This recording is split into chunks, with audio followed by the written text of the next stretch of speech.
महाराष्ट्रातील प्रत्येक अपडेट जाणून घेण्यासाठी आजच मेट्रो रायगडच्या सोशल मीडिया प्लॅटफॉर्मला लाईक, फॉलो आणि सबस्क्राईब करा. निकालामध्ये आपल्याला माहित आहे आता जे सत्तेवर सगळे लुटारू आहेत, भारतीय जनता पार्टी, शिंदे गट आणि अजितदादा पवार, त्यांचं सगळं पैशांचा पाऊस पडेल. महाराष्ट्राला लुटा आणि इकडे पैसे टाका म्हणून त्याच्यामध्ये प्राबल्य दिसतोय. बाकी खरं तर जनता किती त्रस्त आहे आपल्याला माहित आहे.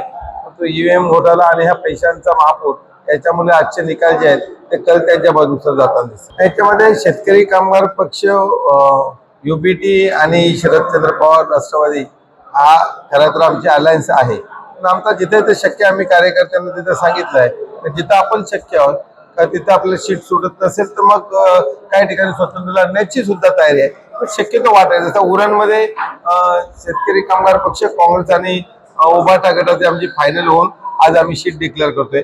पनवेलमध्ये पण अडचण येत नाही, कर्जत खालापूरमध्ये पण येणार नाही. इथं राजाभाऊ आमचे पाहतात, अलिबाग पासून पुढचा मानगाव त्यांना सांगितलंय तर श्रीवर्धनमध्ये त्यांच्या वाटाघाटी चालू आहेत. तर त्यांना एक साऊथचा एरिया त्यांनी पाहावं म्हणून त्यांना सांगितलंय. कारण श्रीवर्धनमध्ये जयंत पाटलांनी त्यांचे उमेदवार जाहीर केले का पवार साहेबांशी बोललेलं आहे मी, युबीटी म्हणजे उद्धव ठाकरे साहेबांशी बोललेले आहेत. तर त्यांना राजाभाऊ तिथे लीड करतात आणि त्याच्या अनुषंगाने त्यांना चाचपणी चालू आहे. शक्यतो महाविकास आघाडीबरोबर आमचा जाण्याचा प्रयत्न आहे. जिथं आम्हाला सन्मान सीट मिळत नसेल तर स्वतः लढण्याचा सुद्धा विचार आहे. एकदम तरुण उमेदवार देतोय आपण. आता उरणमध्ये आपण पूर्व विभागामध्ये चिरनेर मतदारसंघामध्ये आता आम्ही नवीन एकदम वकील होतकरू 30 वर्ष 30-40 उमेदवार आम्ही द्यायला मागतो, काम करणार आहे. आपण इथं मात्र मापगावमध्ये राजाभाऊ लढलं पाहिजे अशी जनतेची मागणी आहे आणि म्हणून राजाभाऊ इथं लढणार. आता काही ठिकाणी आम्ही प्रॉमिनंट नेते सुद्धा लढवतो. डॉक्टर मनीष मागच्या जिल्हा परिषद मेंबर त्यांनी जास्त लढावशी लोकांची मागणी आहे.